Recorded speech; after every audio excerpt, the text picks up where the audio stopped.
বক্তারা সব বক্তব্য দিয়ে গেছেন, বিশেষ করে আমাদের আলোচক, প্রধান আলোচক সহ এবং সম্মানিত শিক্ষকবৃন্দ সহ আমাদের উদ্বোধক, ওনারা যে সুন্দর বক্তব্যগুলো দিয়েছেন। তো এখানে আর বক্তব্য দেওয়ার কিছু নেই। আমি শুধু স্মরণ করতে চাই, আমরা মানুষ, আমরা যে ফাউন্ডেশন নিয়ে কাজ করছি সে আল নূর। নূর শব্দ, নূর, আল নূর একটি পবিত্র কোরআনের একটি সূরারও নাম। নূর অর্থ আলো। সে আলো নিয়ে কথা বলছি, যে আলোয় আলোকিত হতে পারে এই পৃথিবী। কি সে আলো? সেটি হচ্ছে জ্ঞানের আলো। তো জ্ঞানের আলোয় আমরা পৃথিবীকে আলোকিত করতে পারি। আর জ্ঞানবিহীন পৃথিবী হচ্ছে অন্ধকার। মানুষের দুটি দিক, পৃথিবীতে দুটি পথ আছে, একটি হচ্ছে আলোর পথ, একটি হচ্ছে অন্ধকারের পথ। তা আমরা এই নামটি এই কারণে আজকে দশকের উপর এই নামটি নিয়ে কাজ করছি। কেন? আলোবিহীন পৃথিবী যেমন অন্ধকার, তেমনি জ্ঞানবিহীন পৃথিবীও অন্ধকার। তো এখন কিভাবে আলোর যাত্রা নেওয়া যায়? ছাত্রছাত্রীদেরকে আমরা দীর্ঘ দশক ধরে চেষ্টা করছি, তাদেরকে অন্তত একটি বৃত্তির মাধ্যমে একটি স্বীকৃতি দিতে যদি পারি। আজকে আপনারা 1000 স্টুডেন্ট পরীক্ষা দিয়েছেন, আজকে প্রায় 180 জনকে আমরা আজকে স্বীকৃতি দিচ্ছি মেধাবী হিসেবে। আজকে প্রথম ভাগে 85 জনকে আমরা আজকে মেধা স্বীকৃতি দিচ্ছি। এই যে আপনাদের স্বীকৃতিটা, এটি একটি শুধুমাত্র প্রাথমিক পথ। আমি শুধু কাজী নজরুল ইসলাম, আমাদের জাতীয় কবি, উনি বলেছেন, এমন জীবন তুমি করিবে গঠন, মরণে হাসিবে তুমি, কাঁদিবে ভুবন। এই যে সেই জ্ঞানের পথে, জ্ঞানের আলো যাওয়ার জন্য আমাদেরকে যে পথটি বেছে নিতে হবে সেটি হচ্ছে আলোর পথ। কারণ প্রত্যেকটা মানুষের, সবসময় আল্লাহ মানুষকে স্বাধীনভাবে সৃষ্টি করেছে, এবং মানুষ হচ্ছে এই পৃথিবী আশরাফুল মাখলুকাত, অর্থাৎ সৃষ্টির সেরা জীব। কেন সৃষ্টির সেরা জীব? তার জ্ঞান আছে, তার বিবেক আছে, সে ভালো কাজে করতে পারে। আমাদের এই যে ভালো কাজ করতে পারার আমাদের যে বিবেকবোধ, এই কারণে আমরা পৃথিবীতে লক্ষ লক্ষ সৃষ্টির মধ্যে সৃষ্টির সেরা জীব হতে পেরেছি।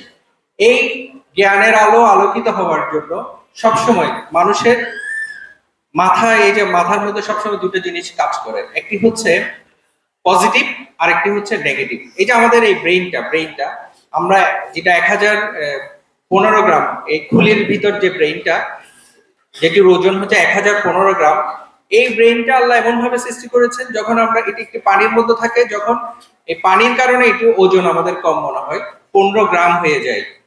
বিজ্ঞানীরা চিন্তা করেছেন, এই ব্রেইনটিকে যদি, এখানে যে লক্ষ লক্ষ নিউরন, বিলিয়ন কোষ আছে, এই ব্রেইনকে এইভাবে যদি একটি প্রাথমিকভাবে একটি এইভাবে কাজ করবে সেটি নয়, জাস্ট এভাবে একটি প্রারম্ভিক অবস্থায় আনা যায়, প্রায় 10,000 কোটি টাকা খরচ হবে।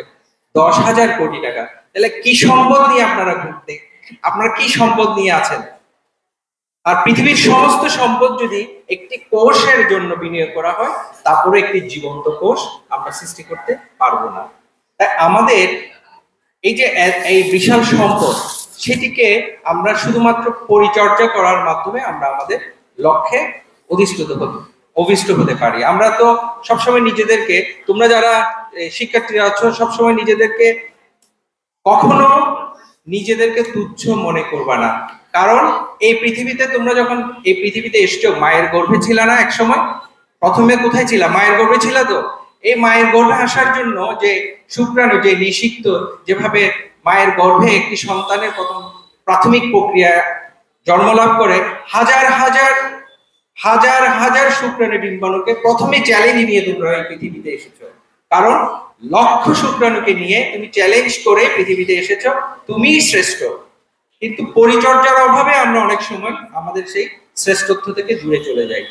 তো যেমন আমাদের যে পারিপার্শ্বিক বাধা, এক লোক একটি ঈগলের ডিমকে চুরি করে মুরগির খোয়ারে রাখলো। দেখা যাচ্ছে মুরগির খোয়ারে ডিমটি যখন মুরগি তা দিল, ঈগল হয়ে বের হলো। এখন ঈগল হয়ে যখন সে কিন্তু সে মুরগির তাপের মাধ্যমে আসছে, তাই সেই মুরগির মধ্যে হাঁটছে। ওকে ওকে ও উড়ার চেষ্টা করছে, আশেপাশে মুরগিগুলো বলছে না তুমি উড়ার চেষ্টা করিও না, আমরা কখনো উঠতে পারবো না। কিন্তু সে একবার চ্যালেঞ্জ নিল, কিছু ইগলের সন্ধান পেল, তাকে যখন উড়ার কথা বললো সে ঠিকই উড়ে গেল। এভাবে মানুষের মধ্যে যেভাবে কৃত্রিম বুদ্ধিমত্তা গুলো আছে, যে কৃত্রিম না, মানুষের মধ্যে সৃষ্টিগত যে বুদ্ধিমত্তা যেটা আল্লাহ দিয়েছেন, সেটিকে পরিচর্যা করার অভাবে মানুষ নিজেকে ছোট মনে করে নিজের মেধাকে বিকশিত করতে পারে না। আমি গার্ডিয়ান আপনাদেরকে অনুরোধ করব, তারা যেটা চায়, তারা কি হতে চায়? তারা সবাই ডাক্তার হবে না, সবাইকে ইঞ্জিনিয়ার হবে না। আমাদের সমাজে এভাবে আমরা একটু মেধাকে মূল্যায়ন করতে চাই। তারা যে কাজ করতে ভালোবাসছে, কোনটি বা করতে ভালোবাসছে, তারা যদি ভালো খেলাধুলা করে, এই যে আমাদের খুদে এই হবিগঞ্জের জুনায়েদ, সে বিস্ময় বালক, 7-8 বছর বয়সে সে ফুটবলকে এমন ভাবে এত সুন্দর করে খেলছে, তো সবাই কি বলছে? সবাই বলছে ও আমাদের মেসি। সবাই চিনি না আমরা মেসিকে? সবাই চিনি। হ্যাঁ, সে পৃথিবীতে একজন ভালো ফুটবলার, পুরো পৃথিবী তাকে চিনে। তো এই বালক যখন এভাবে খেলছে, এটার মাধ্যমে তার যে প্রতিভা, তার বিকশিত হওয়ার সুযোগ হয়েছে। আমাদের অভিভাবকদের উচিত এইভাবে প্রতিভাকে লালন পালন করা। কারণ আমি একটা গল্প বলি, এক বনে সিংহ তার বাচ্চাকে বলছে, আজকে তোর খবর আছে, আজকে তোকে প্রথম হতেই হবে। বনের সব পশুরা মিলে একটি প্রতিযোগিতার আয়োজন করলো, সাঁতারের প্রতিযোগিতা। ওখানে বনের সব পশু পাখি সাঁতার শুরু করলো। দেখা গেল কুমির ফার্স্ট হয়ে গেছে। বলে, কুমির কেন ফার্স্ট হলো? তুই সিংহের ছেলে, তুই ফার্স্ট হতে পারলি না, তোকে আমি ত্যায্য পুত্র করবো যদি পরবর্তী পরীক্ষায় তুই উত্তীর্ণ হতে না পারিস। এরপর দেখা গেল একটি ওড়ার প্রতিযোগিতা দিল। বনের সকল জীবজন্তু আসলো, ওখানে দেখা গেল বানর ফার্স্ট হয়ে গেছে।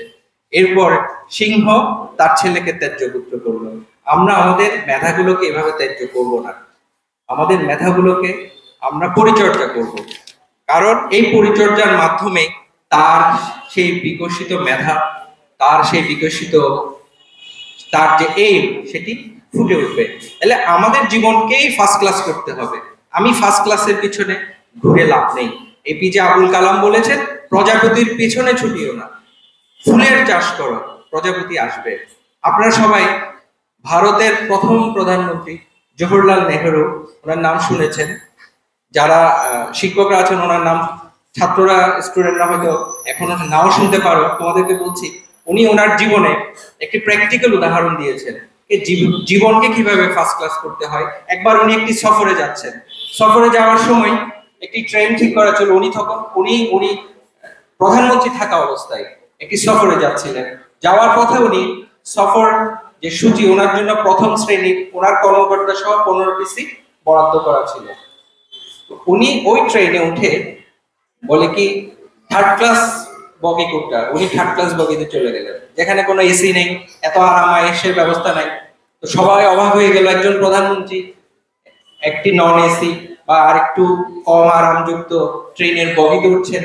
এখন সবাই অবাক হয়ে দেখতে লাগলো। দেখা গেল উনি যখন থার্ড ক্লাসের দিকে ছুটছেন, তখন ওনার সাথে যে দলবল ছিল সবাই থার্ড ক্লাসে চলে আসলো। আবার ওই ট্রেনের থার্ড ক্লাসের বগি যারা ছিল, ওই ট্রেনের যাত্রী সবাইকে ফার্স্ট ক্লাসে পাঠিয়ে দেওয়া হলো। এভাবে উনি একটি রাজ্য থেকে আরেক রাজ্যে চলে এলেন। এরপর ওই শিক্ষার্থীদের উদ্দেশ্যে উনি বক্তব্য দিয়ে বললেন, আমি যদি জীবনকে প্রথম শ্রেণীতে পরিণত করতে পারি, সেটি প্রথম শ্রেণী। আমি আরেক শ্রেণীর পিছনে ছুটার প্রয়োজন নাই, কারণ জীবনকে শিক্ষার্থীদের প্রথম শ্রেণীতে পরিণত করতে হবে। আমি তো এই শিক্ষা থেকে আমরা অভিভাবকদের আপনাদেরকে অনুরোধ করব, তাদের যে মেধার বিকশিত হওয়ার জন্য শুধু আমরা একটু পরিচর্যা করলে ইনশাআল্লাহ তারা আগামীতে মেধাবী হবে। এই যে আমরা আল-নূর ফাউন্ডেশনের যারা কৃতি শিক্ষার্থী, ইনশাআল্লাহ আগামীর বাংলাদেশ হবে এই আল-নূর ফাউন্ডেশনের এই মেধাবী শিক্ষার্থীরা। ঠিক আছে তো? আগামীর বাংলাদেশ তোমরা হবে তো? আমরা এই ফটিকছড়ি আমাদের ভালোবাসা, এই ফটিকছড়িকে আমরা সবাই ভালোবাসি। এই ফটিকছড়ির মেধাবীরা যখন বাংলাদেশকে নেতৃত্ব দিবে, তখনই আমরা বলতে পারবো আমরা সার্থক হয়েছি আজকে দীর্ঘ 1 দশক ধরে এখানে কাজ করে। তাই আমি আর বেশি ধৈর্যচ্যুতি ঘটাবো না। এরপর আপনাদের আরো দুটি পর্ব আছে, সার্টিফিকেট বিতরণ সহ। আজকে এই অনুষ্ঠান অনেকক্ষণ দীর্ঘক্ষণ ধরে আপনারা অপেক্ষা করেছেন। আপনারা সবাই আজকে মেধার স্বাক্ষর রেখেছেন, সবাইকে অগ্রিম শুভেচ্ছা। এবং যারা আগামীতেও ইনশাল্লাহ আমরা এই প্রতিশ্রুতি দিচ্ছি, এই ধরনের ফাউন্ডেশন গুলোর জন্য রাষ্ট্রীয় পৃষ্ঠপোষকতার প্রয়োজন, আমরা সেটি ইনশাল্লাহ, আজকে এখানে মঞ্চে অনেক অতিথিরা আছেন, আজকের আগামী বছর থেকে ইনশাআল্লাহ আল নূর মেধাবৃত্তির ফাউন্ডেশনের কার্যক্রম ভিন্ন হবে ইনশাআল্লাহ, এই প্রতিশ্রুতি দিয়ে গেলাম। আমাদের রাষ্ট্রীয় পৃষ্ঠপোষকতা সহ আমরা মেধাবীদেরকে আগামী বছর থেকে আমরা আরো বেশি বিবেচনায় নিব, আরো বেশি পুরস্কার সহ তাদেরকে কিভাবে আরো সুযোগ সুবিধা দেওয়া যায় সেই পরিকল্পনা করে আমরা আগামীতে আপনাদের সামনে হাজির হব ইনশাআল্লাহ। আগামী মেধাবৃত্তি পরীক্ষা আপনারা ব্যাপকভাবে ফটিকছড়িতে আরো বড় আকারে হবে এবং বড় আকারে আপনারা অংশগ্রহণ করবেন এবং আপনাদের সন্তানদের সেই স্বীকৃতি আমরা দিব, এই আশাবাদ রেখে, এই আপনাদের এই অঙ্গীকার দিয়ে আজকের এই অনুষ্ঠান সর্বাঙ্গীন সফলতা করে যারা আয়োজকরা যথেষ্ট কষ্ট করেছেন, তাদের কষ্টের কথা না বললেই নয়, সবাইকে ধন্যবাদ, কৃতজ্ঞতা এবং শুভেচ্ছা জানিয়ে আমার বক্তব্য এখানে শেষ করছি।